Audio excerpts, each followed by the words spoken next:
The ancient Maya, a seemingly lost civilization that abandoned their cities in the forests of Mexico and Central America.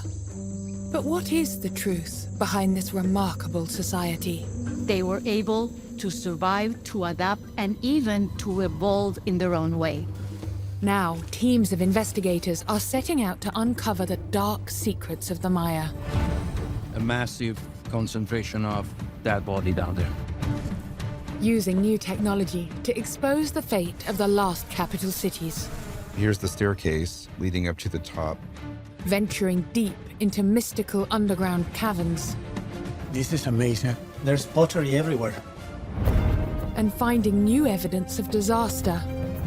Are these war victims or these sacrificial victims? They're asking what happened when foreign invaders landed on Maya shores. We have evidence of violence, burned buildings that were never rebuilt. How the Maya coped with climate catastrophe. These crystals are like time capsules. And how, despite a perfect storm of threats, they endured.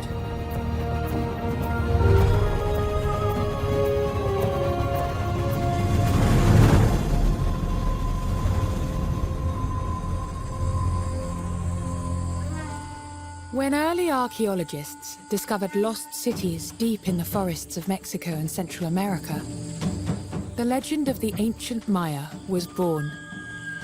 The deserted pyramids inspired ideas of a vanished civilization that had long since disappeared. Archaeologists split Maya history into eras. The Classic Era lasted some 650 years and ended in the so-called collapse around 900 AD. This was some 600 years before the arrival of Spanish conquistadors on Maya shores. But contrary to popular belief, the collapse wasn't the end of the Maya. They had all these fractures in their culture. Sometimes they left the cities behind, but they were always innovative and creating new ways of surviving. They didn't disappear. The Maya suffers too much, but it kept going. And today, the Mayan society still exists. So how did Maya resilience allow them to prevail against the Classic Era collapse and the devastation caused by Spanish conquerors? During the Classic period, the Maya region spread from southern Mexico through Guatemala, Belize, and beyond. The collapse saw the abandonment of cities concentrated around the southern lowlands. Now, in Mexico's Yucatan Peninsula, archaeologists are investigating the ancient Maya city of Chichen Itza to look for clues about what happened next. The Maya were still using this site and building here after the Classic Era collapse. It's home to an iconic pyramid, the Temple of Kukulkan. And to the northwest, the largest Maya ball court ever found. Dominic Rizzolo and Sam Meacham are part of a team investigating the site using new technology. They're using drones and scanning equipment to map out the city. Today, Sam is conducting the aerial surveys. It just goes out and autonomously flies this route over the entire site of Chichen Itza, and within a matter of hours, we have a high-resolution map.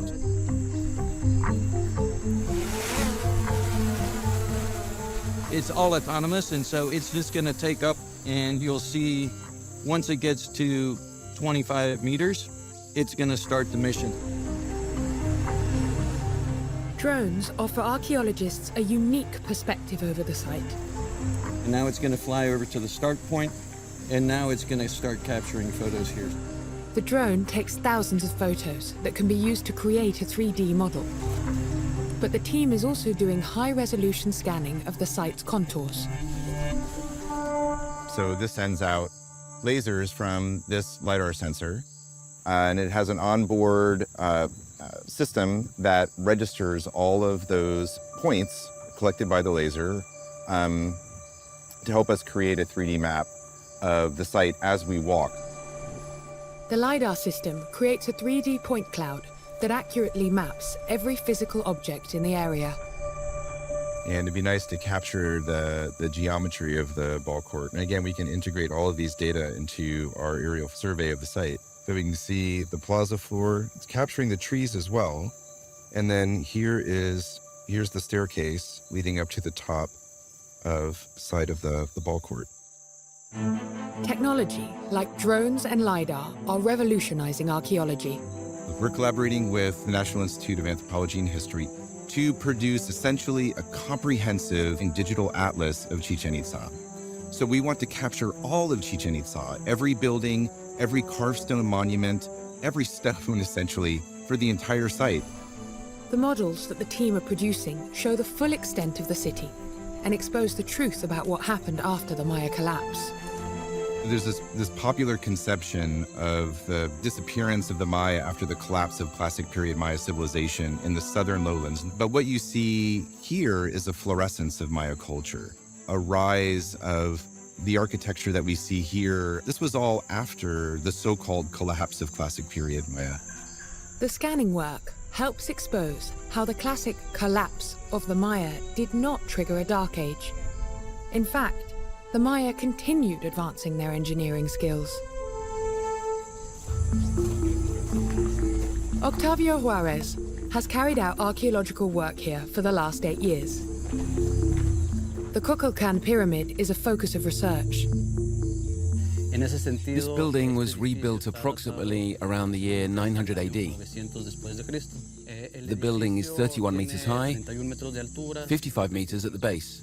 The pyramid is a masterpiece of ancient engineering. The pyramid is made up of 9 staggered layers. It has 4 stairways, each aligned towards a cardinal point. Each of these stairways has 91 steps. If we add them up, that's 364. At the top, we have another step. Added together, that gives us 365 steps, which refers to the calendar. This building is proof of the Maya people's sophisticated understanding of the calendar and astronomy.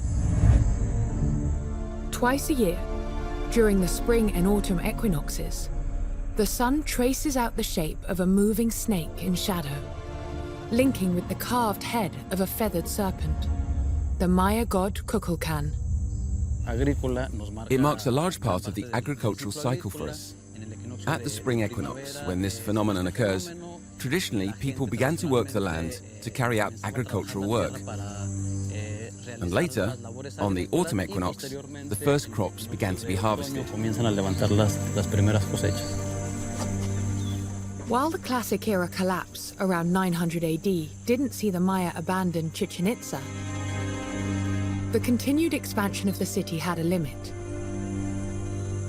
Eventually, catastrophe would strike. Octavio is looking for clues about what happened. By 1300 AD, the city was practically abandoned. The entire city was covered by vegetation, and it remained covered under vegetation until 1840, when the first explorers came. Restoration teams at the site are conserving and cleaning the city's ruins, finding new clues as they work. It allows us to find some elements that are covered under microorganisms, such as the pigments that formed part of the building's decoration. Another important aspect is that it allows us to see in more detail some decorative elements, such as this mask of the god of rain. The Maya god of rain is called Chac, and carvings depicting this god are common across Chichen Itza. On this side, we have his eyes. And on this side, it's characterized by having his open mouth, in which part of his teeth can be seen. There's a good reason the Maya made so many Chac carvings at Chichen Itza. In the Yucatan Peninsula, we don't have surface water, such as lakes or rivers. 100% of agriculture was based on the rainy season. So there was a very important cult focused on this deity in relation to rain. Could drought have caused the Maya to abandon this city? 100 kilometers away, paleoclimatologist Martin Medina is preparing to enter the Tzabna cave system. It's been 15 years last time I was here, and I'm thrilled. It's exciting. There are clues hidden in this cave that let Martin peer deep into the past and learn about the climate during the time of the ancient Maya.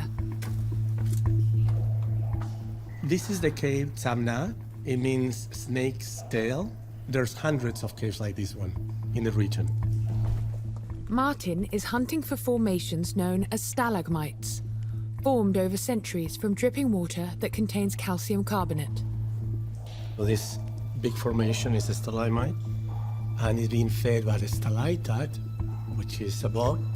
If I were to cut this stalagmite, if I were to do a cross-section, you would see a very distinctive growth pattern that looks like a tree ring. So you would see layers and layers and layers of calcite accumulation over probably 2,000, 3,000 years. For me, it's like a book, and it has information that is very, very important. Information that exposes a climatic change that would have a cataclysmic consequence for the Maya civilization.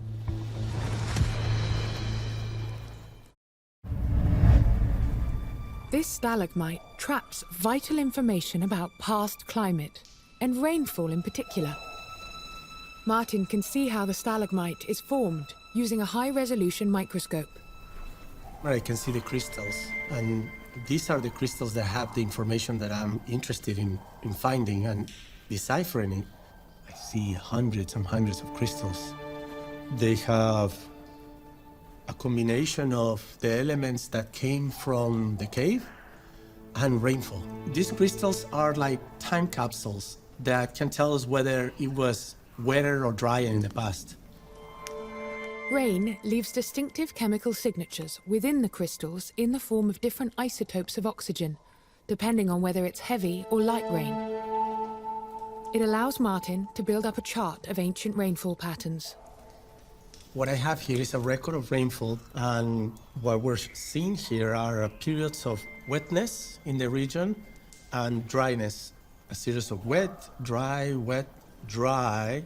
The periods where we see severe drought, the droughts were actually quite significant compared to today. Precipitation dropped by half of how much it rains today during several of these droughts.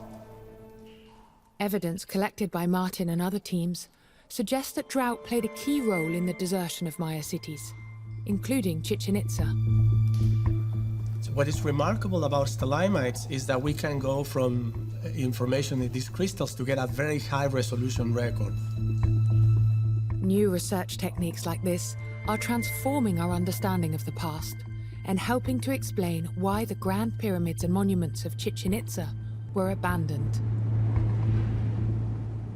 Between 1000 and 1100 AD, and there was one of the greatest droughts in Maya history that lasted 80 years. And we think that the catastrophic die-off from famine was one of the greatest in world history. Chichen Itza started losing its power or its grip as being the main site in that area around 1100s. And yet, people survived. And the countryside and political leaders, also survived to the point that within decades, you have a new capital. The Maya headed west and built a new capital city at a site called Mayapan. The city would become the last great capital in this part of the Maya region. Archaeologist Carlos Peraza Lope is in charge of the city's excavation. Mayapan is a very large city. According to our research, it's estimated that between 15,000 and 17,000 people lived here. We have recorded more than 4,000 archaeological structures, and what we see today is only 5 to 10% of this huge city.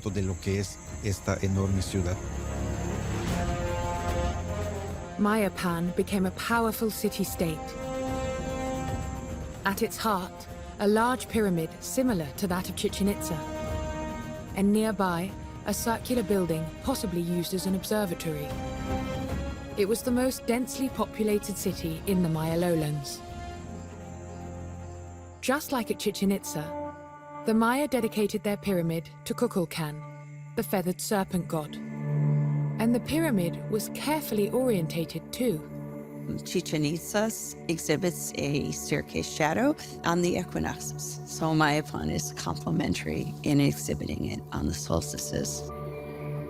Maya cosmos is divided up into these north, south, east, west with sort of a central point, and that temple, the Temple of Kukulkan, becomes the center, the literal and metaphorical center of both the city and the Maya cosmos for the post-classic.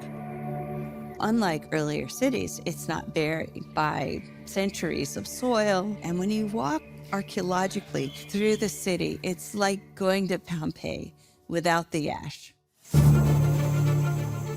Now archaeologists think they know why the Maya chose this location for their new city. Still traumatized by droughts, the Maya rulers might have chosen to build their city at a site generously supplied by water, in the form of underground water-filled caverns, known as cenotes. We are at the edge of the Chenmul cenote. They can be found next to the pyramid of Kukulkan. We have recorded 46 cenotes inside the city.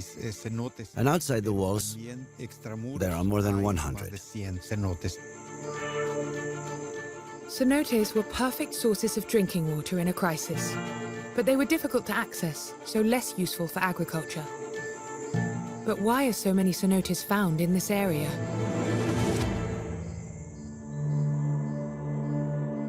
At Savnar Cave, Martin Medina is investigating how cenotes are formed. This is amazing. I hadn't seen this part before. So many shells. There's hundreds of thousands of them. It's a clam reef.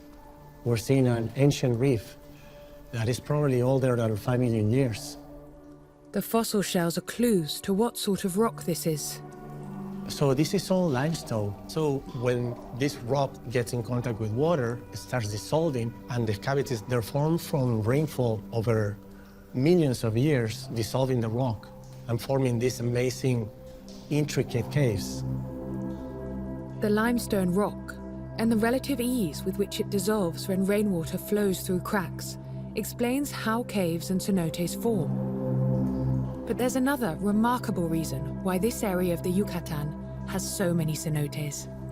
We are exactly on the rim of the Chicxulub crater, which is the crater that was formed from the impact of the asteroid associated with the extinction of the dinosaurs.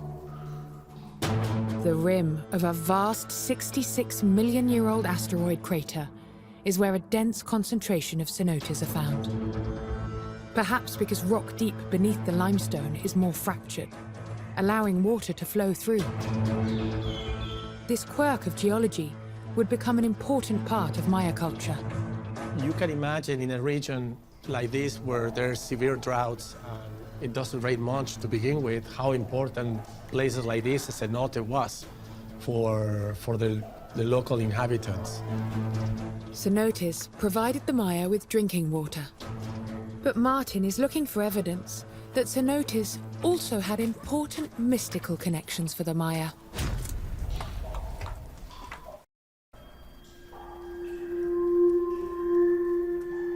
Cave systems across the Yucatan Peninsula became important places of ritual for the Maya, a vital element of their religious belief.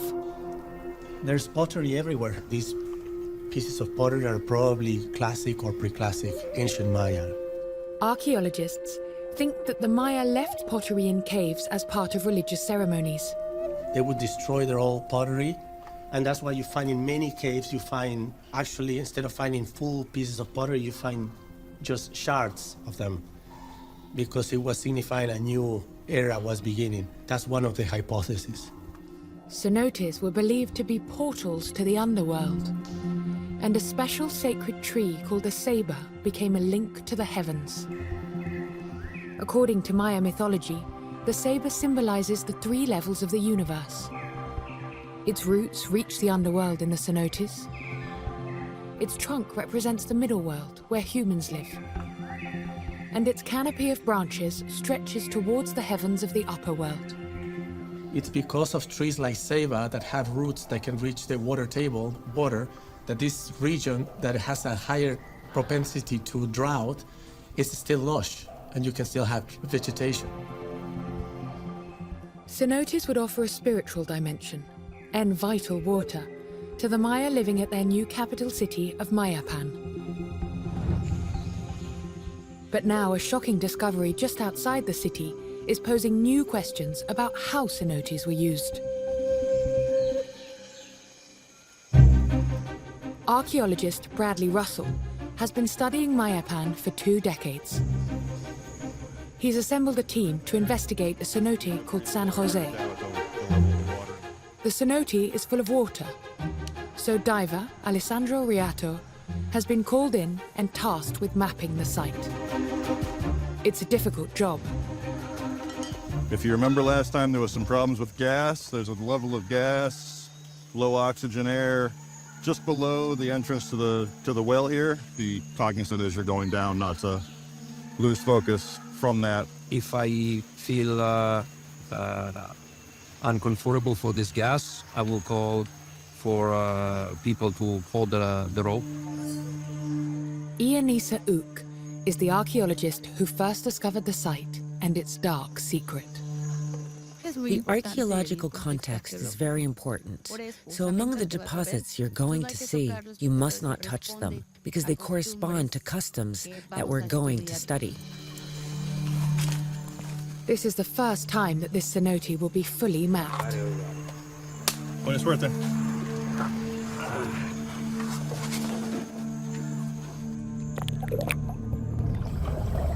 Underwater, it's an alien landscape.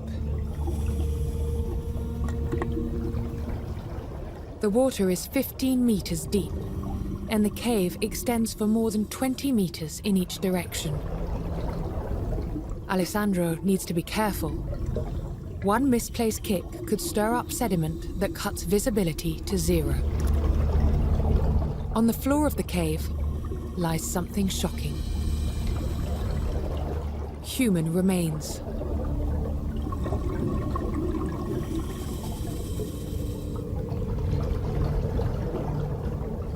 The skeletons of more than a dozen people. The big question you ask yourself when you find a deposit like that is, why are these people here? What has happened differently? Were they victims of warfare? Were they sacrificial victims that were thrown in as offerings? Alessandro will map the layout in detail. The bones are more than 650 years old and provide valuable evidence about the lives of the Maya at the time. We've been unusually lucky because they're really like time capsules. By getting detailed information about the contents of these deposits, it's almost like decoding a forensic crime scene. You find yourself being able to reconstruct the behaviors and how people came to be buried here. Alessandro installs lines across the passages and caverns, allowing him to plot out natural features and the 3D space. It takes 10 hours of diving to complete the mapping.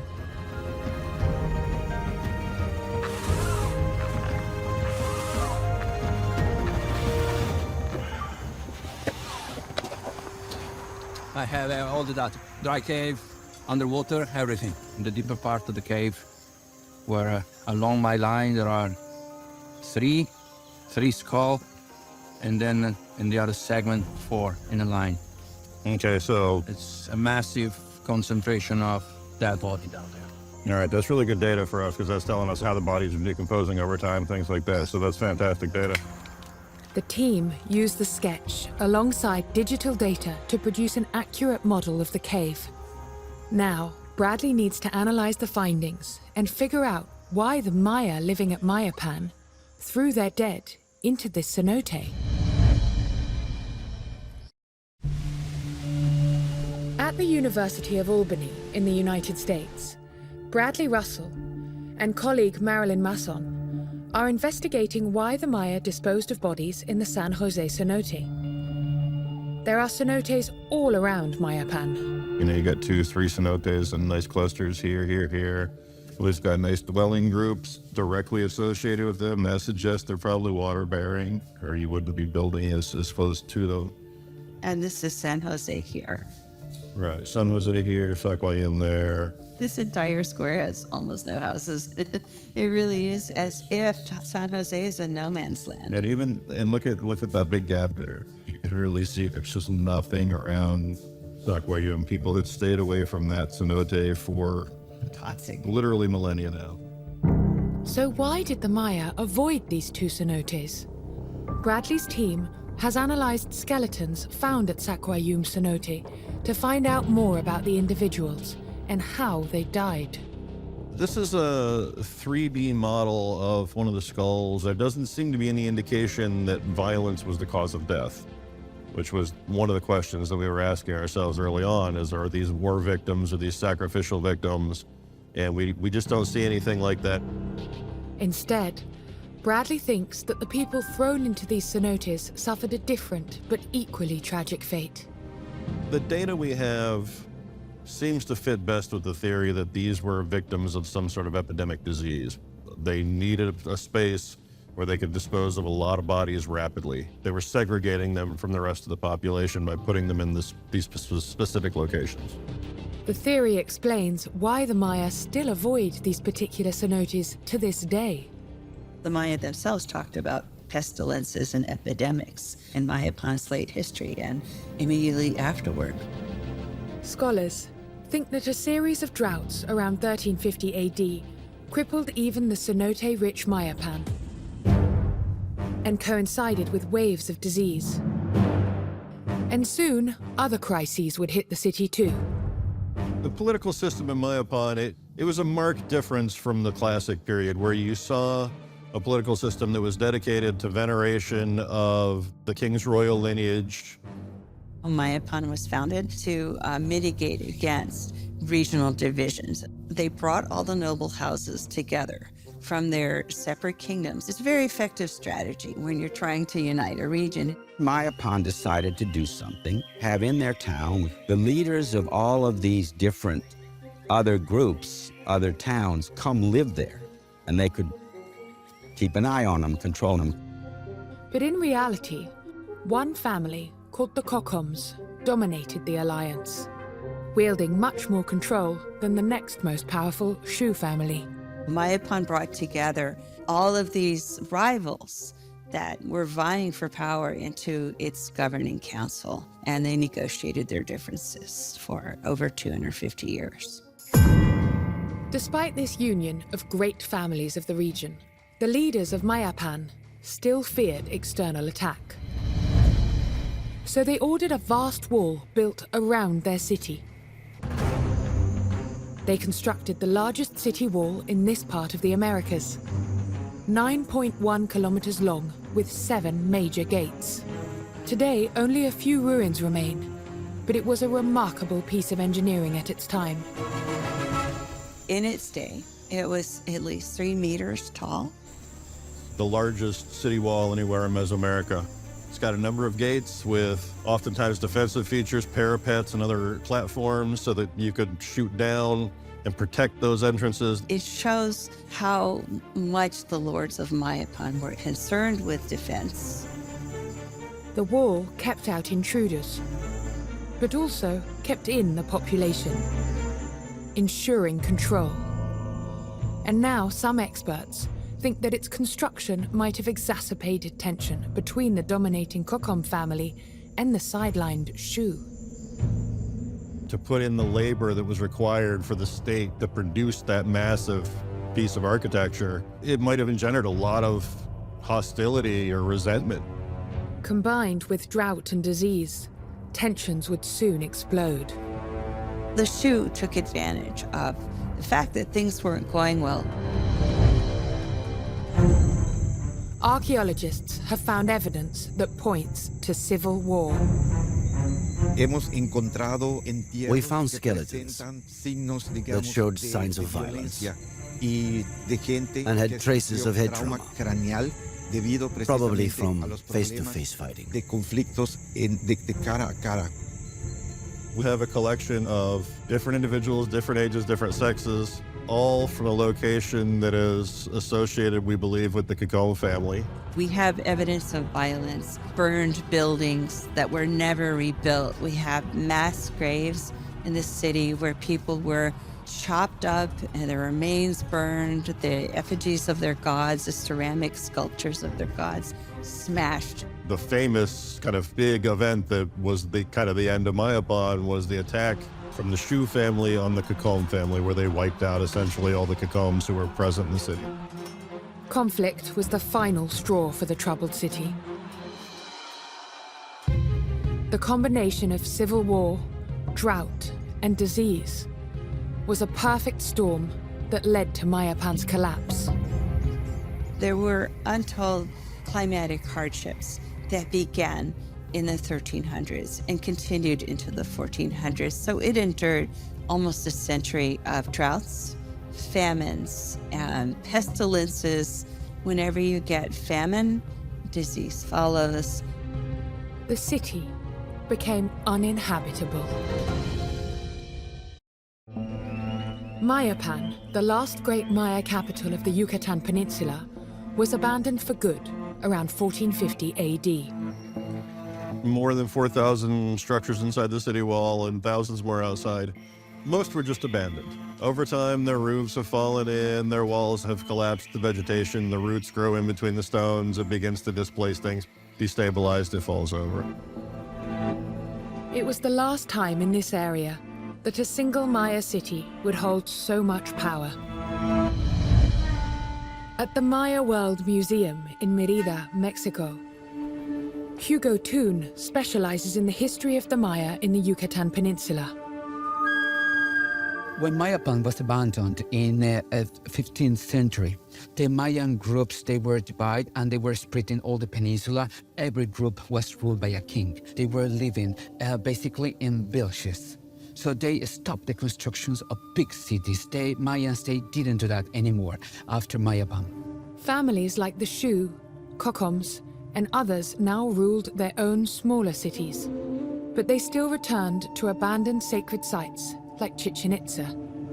The population of all the areas around, they continue visiting these places to bring offerings to the ancestors, to the gods, for example. But there would be no chance for a new capital to reform, because a foreign force was about to arrive. Just 6 decades after Mayapan was abandoned, Spanish conquistadors arrived on Yucatan shores, set on conquering these new territories and wealth for Spain. The first Spanish explorers going along the coast of Yucatan were very impressed by the cities they saw. They compared one to Cairo.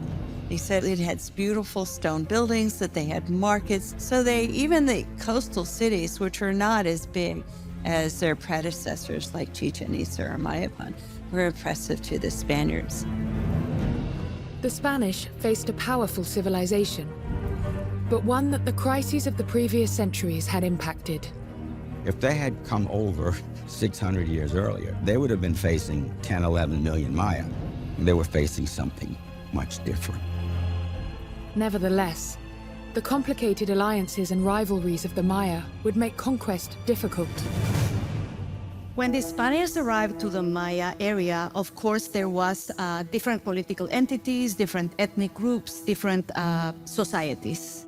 This is one reason the Maya were harder to conquer, because the Spaniards couldn't just go find the emperor and take over the government. But the Spanish could exploit the tension between the kingdoms. At the museum, Hugo Toon is investigating a carving depicting events from 1536, after the Spanish arrival, when the Shu family tried to visit Chichen Itza. They needed to cross through the land of Cocon family, the worst enemies. The Cocon family, they let them sleep on the territory. But at the night, they were attacked by the warriors. And on this one, you can see how he was killed, an arrow just to his head. Events like this help explain how the Spanish conquerors prevailed. And when the conquerors arrived, they took this as a good chance to have an alliance with the Mayan groups that were against the Cocon family. It took almost 2 centuries for the Spanish crown to conquer the northern Maya lowlands of Yucatan and the Maya highlands. By 1697, just one Maya city held out, Tayasal, in modern-day Guatemala. Archaeologist Luis Gracioso has studied this symbol of Maya resistance. Tayasal is now the island and lakeside city of Flores. On the opposite shore, Luis can overlook the site. This was the last city to yield to Spanish rule. They made several incursions, tried several times to conquer them, but it was not possible. Many European soldiers were taken prisoner and sacrificed. Tayasal was a powerful city. Historians estimate that around 25,000 people lived in the city and nearby. It was well fortified and protected by the surrounding water. The Spanish would need allies to win. At Tayasal, we know that there were about 200 Spaniards, but supported by 3,000 allies. They settled on the shores of the lake and took 12 days to build a ship. A gunboat with over 100 people on board, at least 5 cannons, and then they laid siege to the capital. Eventually, the last Maya city would fall. After 12 or 13 days of war, finally, on the 13th of March, 1697, they surrender, and the Spanish crown takes possession of the last Maya stronghold, that is Tayasal. It was the end of more than 2,000 years of Maya rule, but not the end of the Maya. Today, in the streets of Flores, nothing of the original Maya city of Tayasal remains visible. The church we have behind us, Our Lady of the Remedies, was built largely with stones that belonged to the structures of Tayasal.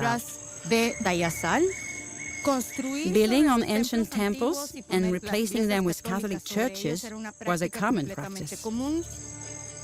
The Spanish wanted to convert the Maya, so they found a way to target one crucial source of their religious knowledge. In Mexico City, Baltazar Brito Guadarrama is the director of the National Library of Anthropology and History. The country's most important historical books are stored and studied here, including a rare copy of a Maya book known as a codex. Well, this book is the Dresden Codex. Codices are very important to the Maya people because they recorded all the most important aspects of their culture. They contain astronomical, mathematical, and religious information. Today, only 4 original examples of these priceless books remain. This specific edition is very important to us because the original was damaged. And it's because of this edition that we can see the Codex as it was during the 19th century. For example, it can tell us that after 236 days, Venus will appear and bring a beneficial or disastrous omen. And then, based on this, the town's community was preparing, for example, for a drought or for a war. This codex was written by the Maya in the 11th or 12th centuries. It's a direct link with the ancient Maya civilization. When you have the possibility of analyzing a manuscript of this type, you are somehow allowing those ancient voices to have a presence for today's Maya peoples. Because they are, without a doubt, an example of their culture and of all the historical and cultural significance that these people had for humanity. Codices like this were passed down from generation to generation, but many would be destroyed. After the arrival of the Spanish, the codices were considered to have heretical and diabolical content. And in the middle of the 16th century, Father Landa collected a large amount of documents that he found and burned most of them. It was an attempt by the Spanish to wipe out Maya culture and replace it with their own religion and worldview. Fortunately, some codices were hidden, allowing historians to learn from Maya who lived before the conquest, in their own words. Now, an incredible discovery is exposing the lengths to which the Maya went to protect their culture and traditions. In the Maya highlands of Guatemala is the city of Xajul. Archaeologist Victor Castillo wants to examine a discovery made at the 16th century home of Don Lucas. Don Lucas, hello. How are you, Victor? During restoration work, Don Lucas discovered a series of centuries-old Maya paintings. When we changed the ceiling and the dead wood was removed, a piece of stucco fell down here, and I could see that there were paintings underneath. The images show scenes of Maya life and customs. We have a really exceptional scene here because we have a group of musicians who used to perform for the parties and the dances. It's interesting because we can even see very specific details like the musicians' fingers when they pick up the instruments. And then we have an extravagantly dressed dancer in a bird pattern on this side. It's a unique scene. We can almost hear the Maya musicians playing these 200-year-old instruments and more. A Maya artist painted these during Spanish occupation, before hiding them from the colonists under layers of plaster. There are examples of the Spanish Empire trying to eliminate or erase certain elements of a tradition, especially those related to religion. In the case of dances, we have historical documents showing how the church and the civil authorities tried to suppress some pre-colonial dances. Despite colonization and the catastrophic loss of some 90% of the Maya population from violence and new diseases brought by the Spanish, the Maya were able to retain many of their traditions. Today, more than 8 million Maya still live across their traditional lands, speaking almost 30 distinct Maya languages. Guatemala is home to the majority of the Maya peoples today. More than 40% of the population identify as Maya. From the Guatemalan Maya highlands in the south to the lowlands as far as the Yucatan Peninsula in Mexico, Maya culture, like the ritual bull game, persists. Personally, I've been playing for 13 years. It has a lot to do with our past heritage and our culture today. When you get involved in the game, everything around you disappears, and you concentrate and feel the spirit of your ancestors. You feel like you're reliving that past. The Maya today are the descendants of a remarkable civilization that can trace its roots back some 3,000 years. They keep their culture, they keep their beliefs, their costumes, and a lot of things we know right now is because they preserve them from generation to generation until now. It's incredible to be able to document these people's lives and to return that information to their descendants. The people who live in that area today are direct descendants of the people who are at Mayapan. The names of the families are the same. The language is alive, the traditions in the villages, and that's really important to know because the Mayan people, they stood here, they still alive, and the traditions, the art too. We are feeling very proud about that, where we came from.